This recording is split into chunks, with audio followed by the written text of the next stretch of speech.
Au nom du Père et du Fils et du Saint-Esprit. Amen. Aujourd'hui, c'est une grande joie de pouvoir célébrer cette solennité de la nativité de Saint Jean-Baptiste. Et aussi un saint très important aussi pour notre diocèse d'Obala. C'est le patron secondaire d'Obala. Alors, en cette fête, dans cette solennité, la première lecture, en ce jeudi 24 juin, c'est Isaïe 49, versets 1 à 6. Écoutez-moi, soyez attentifs, peuple lointain. Le Seigneur m'a appelé dès le sein maternel. Dès les entrailles de ma mère, il a prononcé mon nom. Il a fait de ma bouche une épée tranchante. Il m'a abrité à l'ombre de sa main. Il a fait de moi une flèche acérée. Il m'a caché dans son carquois. Il m'a dit, tu es mon serviteur, Israël, toi en qui je me glorifierai. Et moi, j'ai dit, c'est en vain que j'ai peiné, pour rien, pour devant que j'ai usé mes forces. Et pourtant, mon droit était avec le Seigneur, et mon salaire avec mon Dieu. Et maintenant, le Seigneur a parlé, lui qui a modelé dès le sein de ma mère, celui qui m'a modélé dès le sein de ma mère, pour être son serviteur, pour ramener vers lui Jacob, et qu'Israël lui soit réuni. Je serai glorifié aux yeux du Seigneur, et mon Dieu a été ma force. Il a dit, c'est trop peu que tu sois pour moi un serviteur, pour relever les tribus de Jacob et ramener les survivants d'Israël. Je fais de toi la lumière des nations, pour que mon salut atteigne aux extrémités de la terre.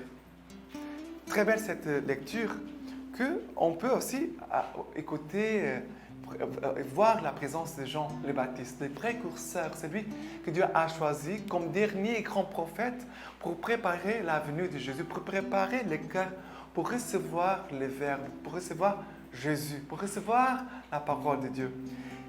Dans l'Église, c'est très rare, on célèbre la naissance de la Vierge Marie, la naissance de Jésus, et on célèbre la naissance de Jean le Baptiste. C'est tout. Dans l'Église, sont les uniques qu'on célèbre la nativité.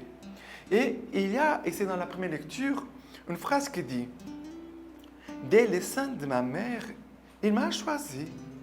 Il m'a choisi. Et il m'a choisi pourquoi? Lui qui m'a choisi dès le sein de ma mère, il m'a choisi pour être son serviteur. Il va dire aussi, pour ramener vers lui Jacob et qu'Israël lui soit réuni. Et je voudrais seulement m'arrêter ici avec cette phrase. Être un serviteur, Jean-Baptiste, il est un serviteur. Nous tous, nous sommes des serviteurs. Mais nous sommes au service du Seigneur. C'est lui, on peut dire notre patron. Et dans notre service, c'est de ramener vers lui les âmes, les personnes qui sont autour de nous. Notre service, c'est de conduire les uns vers Dieu. Nous tous. C'est lui que tu vas, quelqu'un qui est loin de Dieu, qui ne va pas à la messe, va le chercher, invite-le. Fais-le participer de la vie de l'Église. Invite. Moi, parfois, il y a des personnes qui j'envoie un message en disant « N'oublie pas la messe ». Ce sont des personnes adultes. Parfois, je dis « Vas-y, n'oublie pas la messe, c'est très important. C'est très important pour ton âme. » Et nous devons faire la même chose, les uns envers les autres. Si tu vois une âme loin de Dieu, va aller chercher cette brebis, conduis-la vers Dieu. Et une autre chose, c'est qu'Israël lui soit réuni. Ça veut dire réunir le peuple, d'être des instruments pour l'unité, non pas de la division, mais pour l'unité. Là où nous sommes, nous devons engendrer, créer l'unité. L'unité, mais nous devons avoir le sens. Cette unité, ce n'est pas l'unité pour le péché. On va être unis pour pécher. Non, nous sommes unis pour faire les biens. Cette unité pour les biens, pour la concorde, pour la paix, pour construire de belles choses. Et surtout, d'unir ce peuple à Dieu, de réunir ce peuple autour de Dieu. Ça me touche beaucoup quand je vois même des jeunes qui sont des missionnaires, qui invitent ses amis, ses camarades, qu'ils approchent des sacrements, qu'ils vont les conduire pour la confession, pour aller prier, pour aller à la messe. C'est très très beau parce que de moi, le prêtre, les gens vont dire, mais c'est ton travail, tu dois le faire. Oui, c'est vrai. Mais tous les chrétiens, nous sommes dans ce service de l'unité et de conduire les âmes vers Dieu et vers l'Église. Maintenant, les psaumes d'aujourd'hui, c'est le psaume 139. Le psaume 139. Seigneur, tu me sondes, tu me connais. Que je me lève ou m'assois, tu le sais. Tu perces de loin mes pensées. Mes chemins te sont familiers. C'est toi qui m'as formé les reins, qui m'as tissé au ventre de ma mère. Je te rends grâce pour tant de prodiges. Merveille que suis, merveille que tes œuvres. Mon âme, tu la connais bien. Mes os n'étaient point cachés de toi quand je fus façonné dans le secret. En même temps, regardez, ici, on célèbre la nativité, de naissance de ma mère, tu m'as choisi, on célèbre la nativité de Jean le Baptiste, mais on doit aussi rendre grâce à Dieu pour notre naissance. Seigneur, merci de m'avoir créé. Seigneur, merci pour le don de ma vie. Merci pour ce que je suis. Seigneur, tu as fait tout bien. Tout ce que tu fais, c'est bon, c'est merveilleux. Merveille que je suis, merveille que tes œuvres. Et là, parfois, des gens qui rendent grâce à Dieu pour leur vie, parce que le Seigneur t'a donné la vie, tu es vivant. Mais de dire, Seigneur, merci pour la merveille que tu as fait, que c'est moi. Je suis une merveille pour toi. Et je peux de plus en plus découvrir la merveille que je suis quand je me place sur le regard de Dieu. Et quand je vois le regard de Dieu sur moi, je me rends compte vraiment que je suis une merveille. Même si je suis fragile, pauvre, pécheur, petit, mais je suis une merveille. Et que Dieu, le Père, m'aime et compte sur moi. Il compte sur moi. Voilà, le Seigneur qui me connaît, il me sonde. Il connaît toutes mes pensées, où je suis, où j'irai. Dieu connaît tout.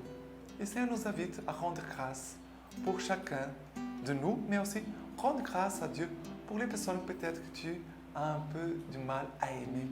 Rendre grâce à Dieu, Seigneur. Merci pour ton amour pour telle personne. Merci de l'avoir créé, Seigneur. Merci parce que tu es présent, tu veux l'attirer à toi. Rendre grâce aussi pour les autres. D'accord? Et maintenant, la deuxième lecture d'aujourd'hui, c'est Actes des Apôtres, chapitre 13, versets 22 à 26. Après l'avoir écarté, Dieu suscita pour eux David comme roi. C'est à lui qu'il a rendu ce témoignage. J'ai trouvé David, fils de Jessé, un homme selon mon cœur, qui accomplira toutes mes volontés. C'est de sa descendance que survint sa promesse. Dieu a suscité pour Israël Jésus comme sauveur. Jean le précurseur avait préparé son arrivée en proclamant à l'adresse de tout le peuple d'Israël un baptême de repentance. Au moment de terminer sa course, Jean disait, « Celui que vous croyez que je suis, je ne le suis pas. Mais voici venir après moi, celui dont je ne suis pas digne de délier la sandale. » Frères, vous, les enfants de la race d'Abraham, et vous ici présents, qui craignez Dieu, c'est à vous que ce message de salut a été envoyé. Mais regardez les paroles des gens. Et nous devons aussi faire des paroles des gens, nos paroles à nous, et de faire du service et de la mission des gens notre propre service et notre propre mission. Jean va dire, celui que vous croyez que je suis, je ne le suis pas. Je ne suis pas le Christ, je ne suis pas Jésus. Parce que les gens, à l'époque, ils voyaient tellement la présence de Dieu en Jean qu'ils disaient, ah, peut-être c'est lui le Messie. Ils disaient, non, je ne suis pas le Messie. Je ne suis pas le Christ. Mais voici venir devant moi, après moi, celui dont je ne suis pas digne de délier la sandale. Je dois passer Jésus devant moi. Tu dois laisser Jésus passer devant toi. Tu dois avoir cette humilité, comme Jean, de dire, je ne suis pas digne de délier la sandale de ses courroies. Et de ses sandales, pardon. Et Jean est préparé l'arrivée de Jésus en proclamant à l'adresse de tout le peuple un baptême de repentance.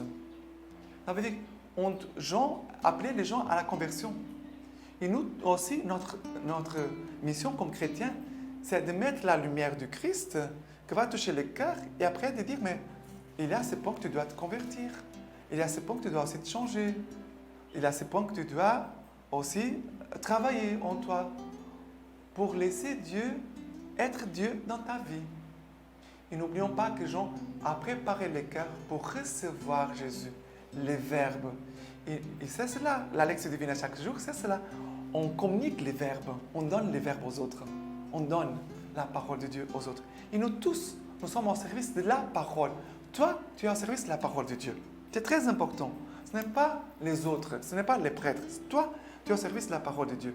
Et l'évangile, c'est Luc chapitre 1er, versets 57 à 66 et 80. Quand Élisabeth, le temps fut accompli où elle devait enfanter, elle mit au monde un fils. Ses voisins et ses proches apprirent que le Seigneur avait fait éclater sa miséricorde à son égard, et ils s'en réjouissaient avec elle. Et il advint le 8e jour qu'ils vinrent pour circoncire l'enfant. On voulait l'appeler Zacharie, du nom de son père.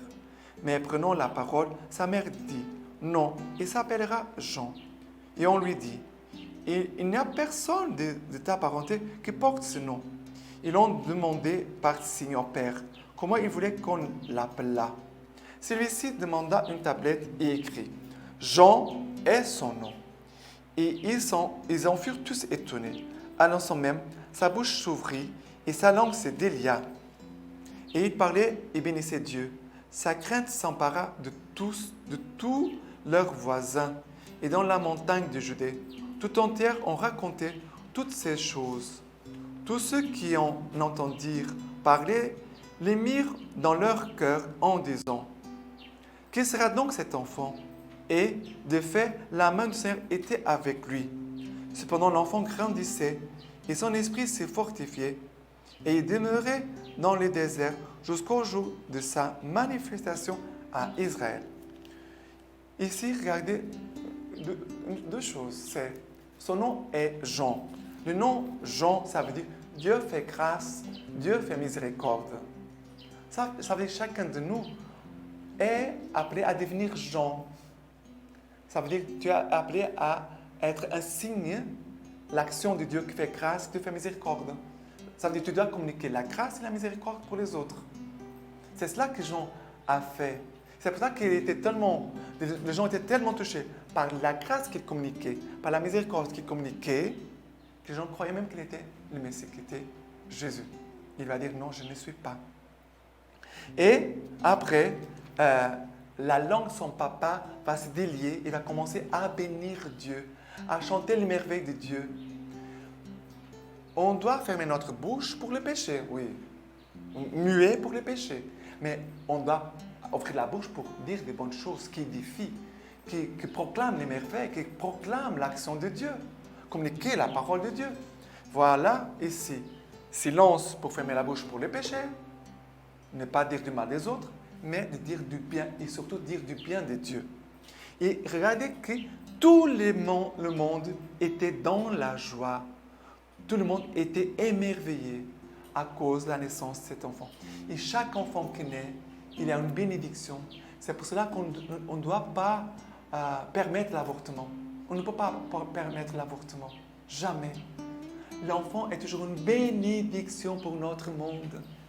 Toujours une bénédiction. Chaque enfant qui est engendré, même si la maman se dit, mais je n'ai pas de conditions, Dieu va pourvoir.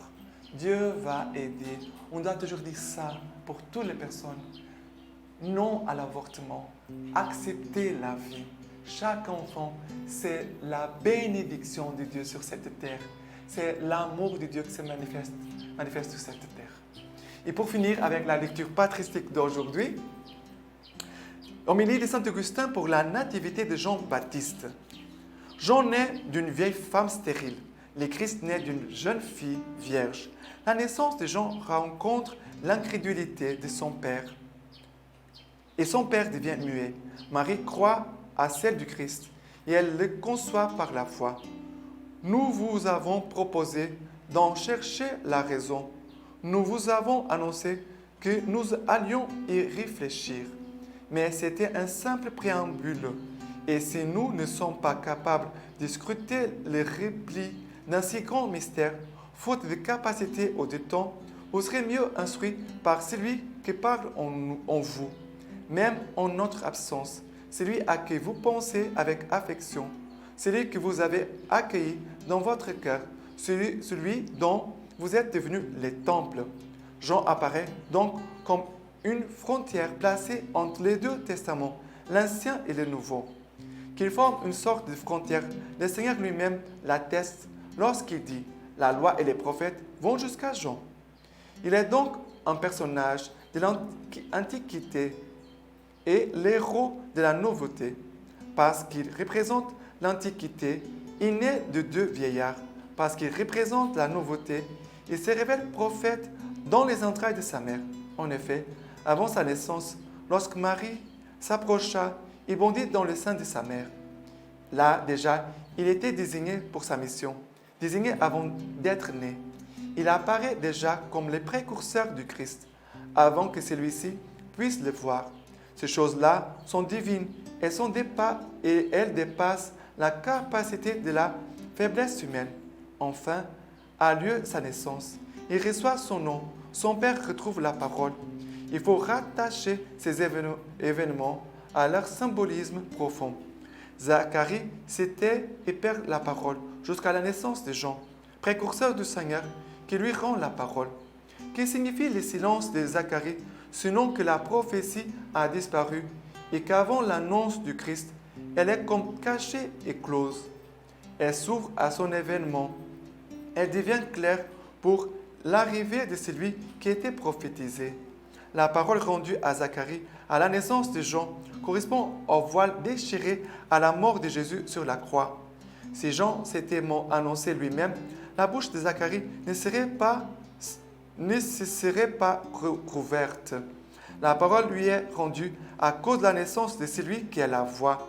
Car on demandait à Jean, qui annonçait déjà le Seigneur, « Toi, qui es-tu » Et il répondit, « Je suis la voix qui crie dans le désert. » La voix, c'est Jean, tandis que le Seigneur est la parole. Au commencement était le Verbe. Jean, c'est la voix pour un temps. Le Christ, c'est le Verbe au commencement. C'est le Verbe éternel. Et maintenant, je vous laisse la bénédiction par les mains toutes pures de la Vierge Marie, par l'intercession de Saint Jean le Baptiste. Que Dieu Tout-Puissant vous bénisse et vous garde, le Père, le Fils et le Saint-Esprit. Amen.